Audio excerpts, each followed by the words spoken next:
Panibagong araw, panibagong vlog. Dito pa rin sa probinsya. Probinsya series na vlog. So ngayong araw ay pupunta tayo doon sa mga kasamahan natin na kumukuha sila ng mga panggatong.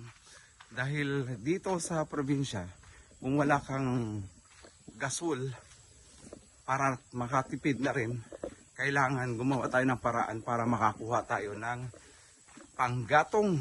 Dahil araw-araw nagluluto dito sa bahay na to ay 3 beses kumakain. So 3 beses nagluluto. So nandito lang tayo sa ilalim ng kanyugan para manguha ng panggatong. Ang kasipag-sipag sipag-sipag lang para merong panggatong. At kailangan pala nakahiwa. Galing. Nandito tayo sa mga puno ng nyug. So makikita ninyo sa paligid, meron na mga nahuhulog dyan. Ayan, gaya nyan. Yan. Dun. Ang lawak nyan. So susuyurin natin kung gaano karami yung makukuha natin. Sa loob ng 30 minutes, paramihan to, boy. Yes, FM. Meron pa tayong sound. Siyempre, copyright yan. Yan yung mga sample na ang tawag niyan, paklang. Palwa. Basta dahon ng nyug na nahulog. Bahala na kayo maintindihan nun. So, ayan lang. Simple. So, kamusta naman, boy? Pagkatapos ng school, ito yung sideline. No, di ka ba natatakot? Baka mayroong ahas, adas, sawa, banakon, kung ano man tawag. Sila matatakot sa akin. Wow! Narinig niyo guys. Siya pa yung kinakatakutan dito. Wow, lupit! Dahil mo pa si malupiton. Yeah. Diba? May kasama pang taekwondo to. Tai Chi. Ang ngiti naman dyan, kaway-kaway. Aba, muntik na. Walang nabibiling kamay sa Shopee Kaya ingat-ingat din. Ayan pa isa Siyempre abot kita.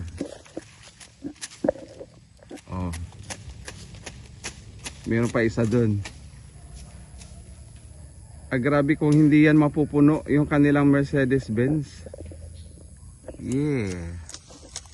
Ay, Mercedes-Benz nila guys. Yan.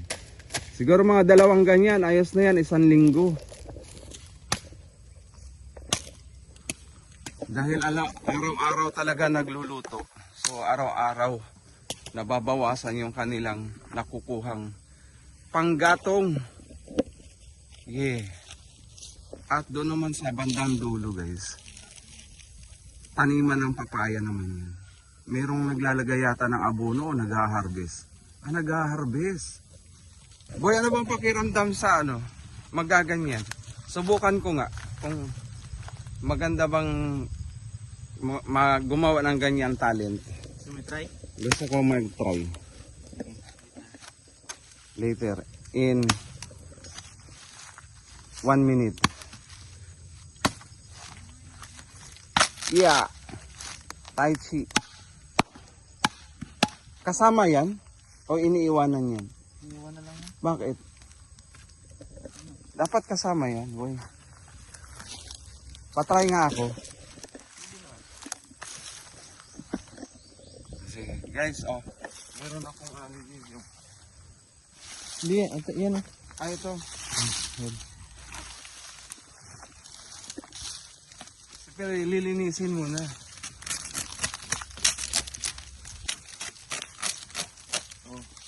Walang arte-arte dito.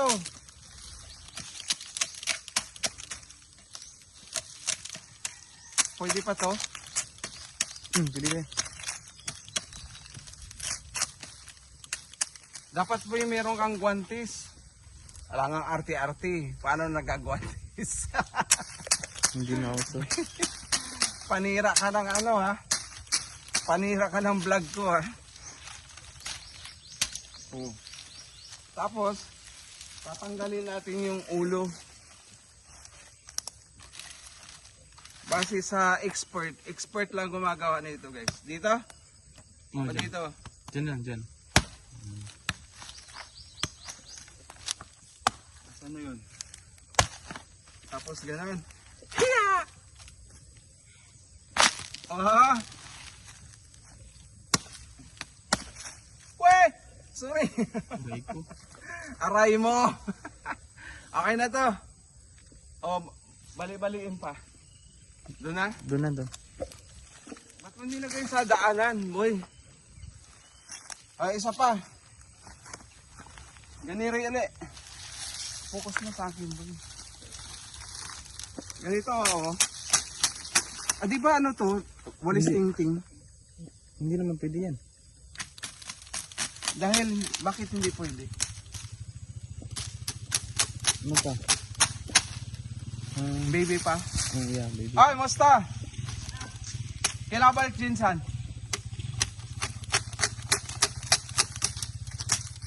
Weh! Buhay pa to eh. Yeah. Ha? Buhay pa to eh. Ay, bubuyog. Oh. Kailangan dito guys, asintado. Para di masayang yung iyong power. Sidekick. Ay puta. Sorry. Malapit na. Buti na lang, nana. Ayos.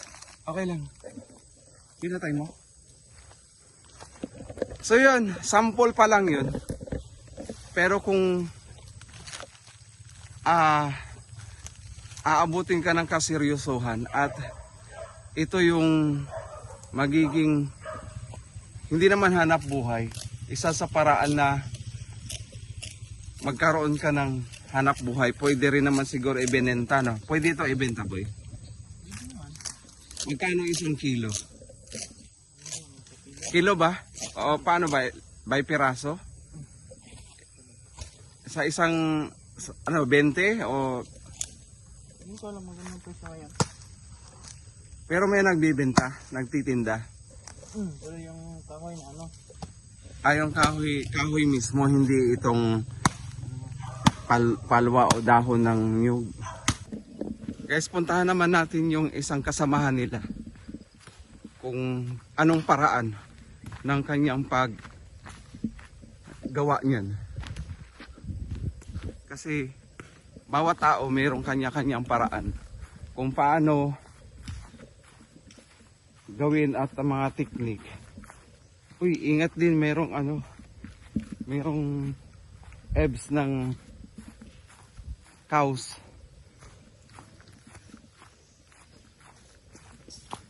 Mas na boy, marami na. Nakarami na ba tayo? Daghan na, daghan. Nakarami na ng pawis. Pawis.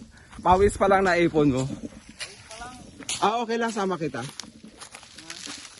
Okay lang, sama kita. Baka may ahas dito, boy. Ito na ng asa, kaya tuwa ng boto barbecue. Barbecue ahas, barbecue snake, snake barbecue. Masarap ba yan? Lami kayo. Ang dami dito guys, oh. Basta masipag lang talaga, marami kang makukuha kahoy dito. Oh. Bakit hindi yan ginagawang ano? Walis tingting. May tukog. May tukog ba? Anong Tagalog ng gagmay? Maliit. Hindi, mali. Maliit. Gagmi.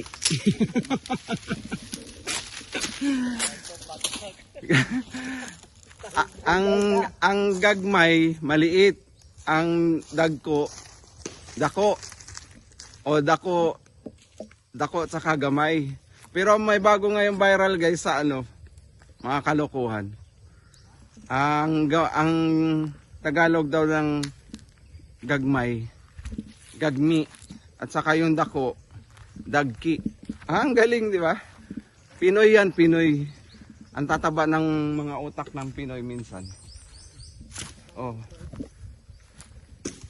Dito lang yan sa ano, Bisaya Chronicles. Bisaya Vlog. Pabili nga po.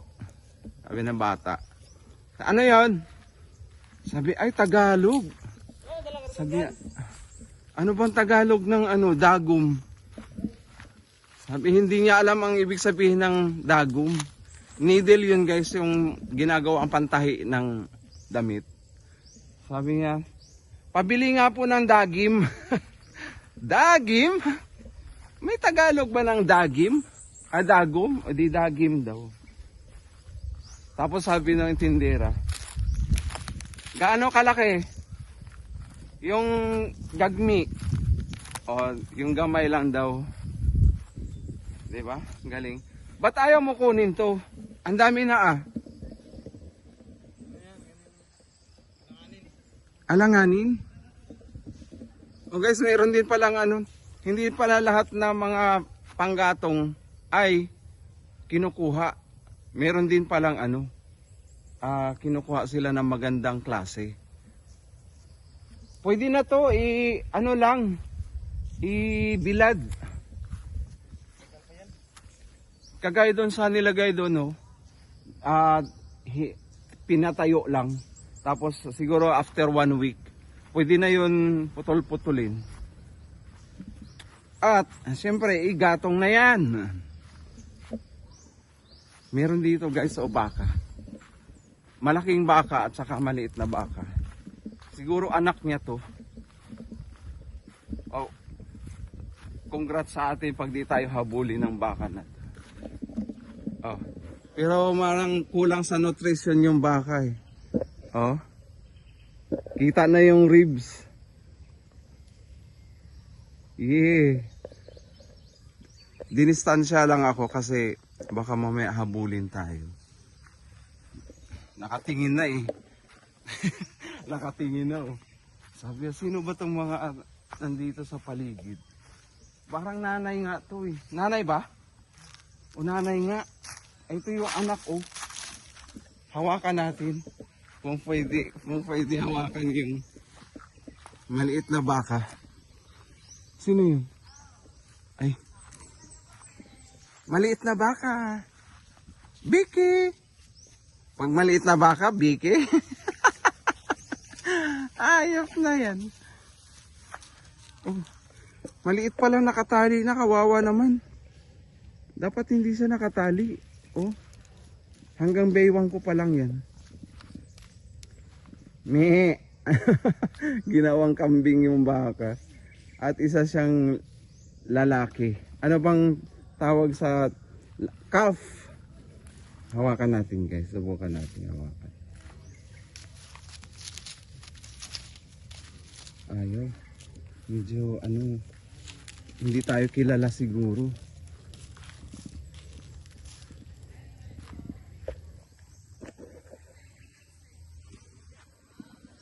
Ang lawak talaga ng kanilang nyugan.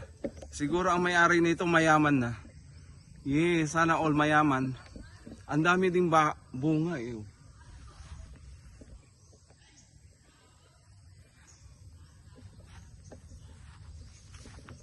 O, diba? Buko. Unlimited buko dito. O, may uwak pa oh, ibon.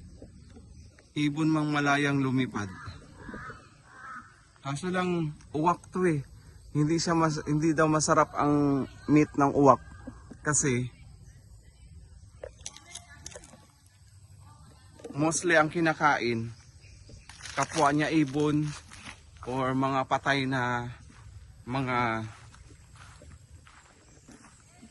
hayop, daga, ganun. So isa siyang carnivorous din na carnivorous. Animal buros. So marami-rami na yung nakukuha. So pinuputol-putol na. Yan, konti na lang. Tapos isasakay natin doon sa Mercedes-Benz. Yes.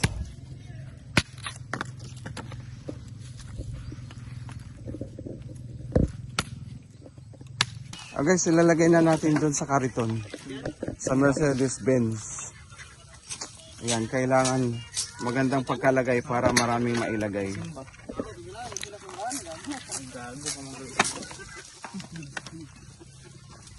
Ayusin. Nang maraming mailagay.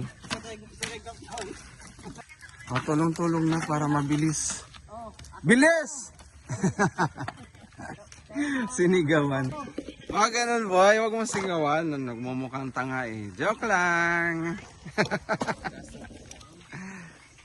Sige. Ilagay nyo lang at ako'y manonood lang. Yes.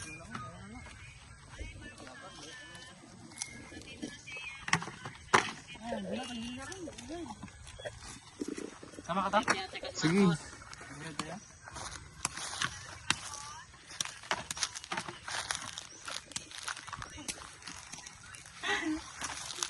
Basta masaya lang. Masaya yan.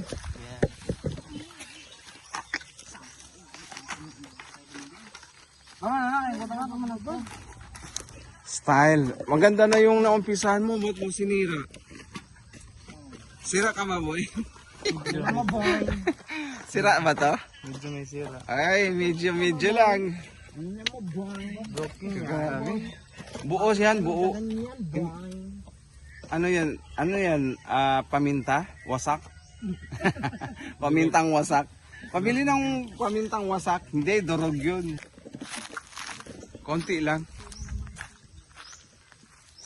Yung nyug ba, di ba ginagawang oil? Mga 4 na piraso, marami na ba yun? O 6? 6 na piraso, mga 1 galon na yun? Tatlo lang yung ginagawa ko. Marami na? Marami na. Mga 1 lapad? Sobrang na. Sobra pa? Oo. Makakagawa ba tayo ngayong araw? Kung gusto mo, Hapon pa naman darating yun, di ba? Sasakyan. kung gusto mo yung maggawa tayo. Saan tayo kukuha ng yun? Hindi mawala tayo ng maggawa namin. Farm mo to? Meron ako nakita dun. Pwede na ba yun? Ha? Ganap tayo ng Bawal? Hindi sa atin? Tama. Yung sa atin lang. Para legit. Pero pag mo nagpaalam, kanino? Kay Ernie. Yung bahay na yan. Hindi rin. Oo. So parang hindi tayo makakagawa ng oil. Pero subukan natin maghanap doon sa area. Kung may mga nahuhulog na. Mas maganda yung nahulog na, di ba? Kaysa sa akyatin. Para legit na ano. Legit na sayo at saka legit ang oil. Yes, walang halong pag-iimbot. Oy boy, umaakyat oh. Meow meow meow meow. Ay, ginawa mo naman pusa. Hindi naman pusa 'yun. Monkey yarn. So hindi lang panggatong ang kukunin natin dito. Kukuha din sila ng dahon ng nyug para gawing walis tingting. So ayun, kinakarga na nila.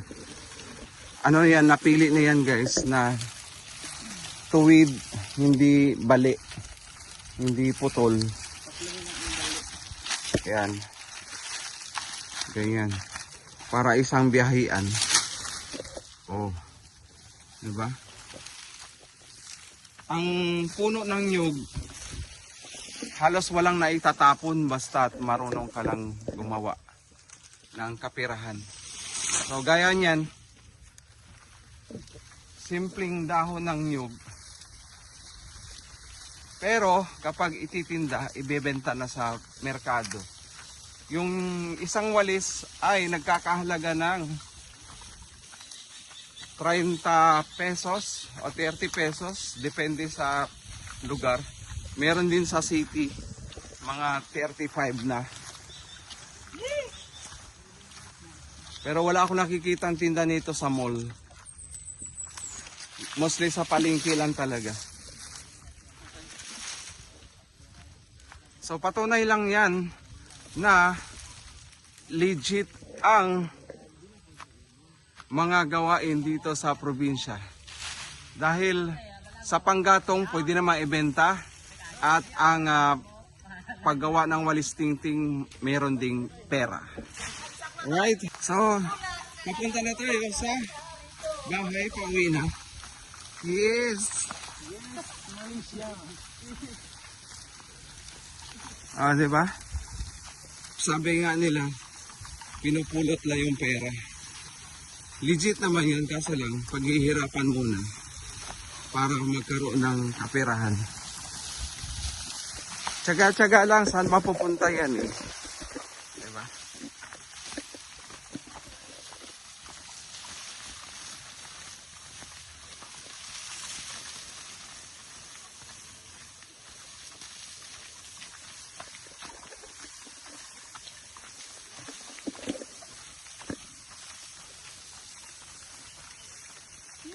Abot kami.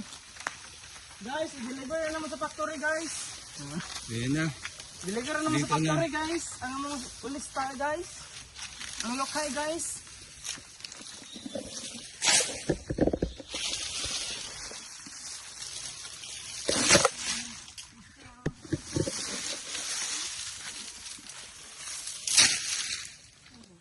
Sige, go, go, go. Bilis, bilis. Alas 12 na. So yung ngayon naman ay pagkatapos ng pagkuha ng panggatong, kukuha naman tayo ng talong kasi nag-harvest tong plantasyon ng talong dito. So meron silang ibibigay na reject. So ibig sabihin nasa class C na yung talong. So ibibigay nila. Meron man silang alaga na baboy, kaya yun na yung lulutuin, pakukuluan at ipapakain sa inahing baboy. So sayang din yon kaysa sa itatapon. So nandito lang yung nag-aalaga. Nandito. Saan tayo papasok? Walang tao dyan? Si Mario kasama dun sa umalis eh. So papasok na lang tayo dito. Kuya! Kuya! Ha? Itong sa isang sako? So ito na yung kukunin namin na talong, isang sako. Pwede pa to iprito, pagpipilian na lang. Yan, masarap din to. So isang sako yan, more or less siguro mga 20 kilos to, no? Mga 30 kilos. So katatapos lang nila ng harvest ng kanilang talong. Ito yung sample ng kanilang plantasyon. So lapitan natin. Yan. Meron pang natitira. Gaya niyan. At namumulaklak pa uli.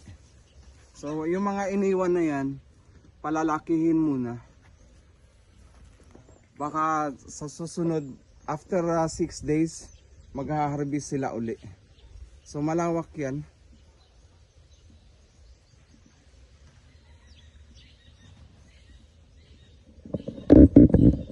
Ang sabi nung nag-aalaga dito, every week nag-harvest sila ng more than 100 kilos. So ang isang kilo ngayon ay nasa 40 pesos ang bawat kilo nung talong, yung class A na talong.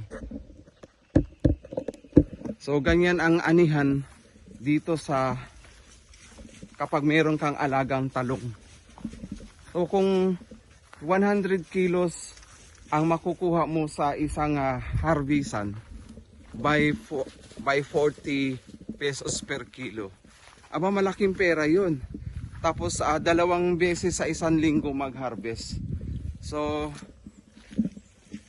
yung mga nagugulay, meron din namang kinikita na medyo malaki-laki naman. Basta maganda lang ang kuha ng presyohan ng talong sa merkado o sa palengke o sa mga dealer. So yan lang yung gawain dito sa probinsya. So gamit uli yung kariton para isakay yung talong.